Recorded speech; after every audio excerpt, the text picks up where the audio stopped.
It began in Africa. News from the African continent. Starting off in Central Africa, where President Felix Tshisekedi was confirmed as the candidate for the presidential election next year. The country's ruling party, the Union for Democracy and Social Progress, or UDPS, elected Tshisekedi as its political head at a special congress over the weekend. This puts Tshisekedi in the leadership position for the next 5 years. UDPS will put forward 495 candidates of the country's available 500 legislative seats. Confirmation of Tshisekedi's running means he will be up against main opposition Moise Katumbi and a few others. Tshisekedi's government have been accused of intimidation and repressing of opposition parties ahead of the country's December presidential elections. New York-based Human Rights Watch cited political and electoral violence, arbitrary arrests and detention, abductions and threats aimed at political opponents. The DRC has been battling M23 armed rebels, which is rumored to be backed by neighboring Rwanda.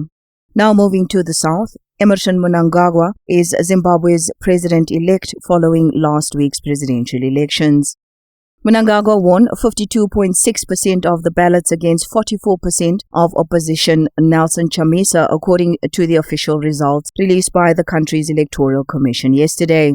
In addressing Zimbabweans, Mnangagwa said there are no winners or losers, only one united people of Zimbabwe. The president adds that Zimbabwe will remain united, peace-loving and resilient people. Mnangagwa criticized observers, stating he does not believe it's in the mandate of electoral observers to question a sovereign government, the judiciary, legislature and government amid voiced concerns by the European Union, Commonwealth and 16 nations Southern African Development Community. He adds that the observers should observe transparency and fairness in the conduct of the election. And finally, Gabonese Minister of Communications Rodrigue Mumba-Bissau announced a nationwide internet curfew as the country wraps up its national elections over the past weekend. According to the minister, internet access would be restricted indefinitely from 7 p.m. to 6 a.m., citing that there had been calls for violence and spreading of misinformation.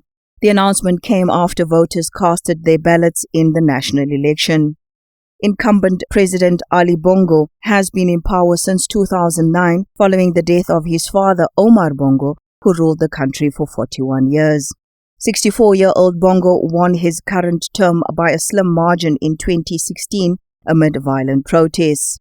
This past Saturday, voters in the capital, Libreville, complained of polling stations scheduled to open at 8 a.m. only opening at 2 p.m.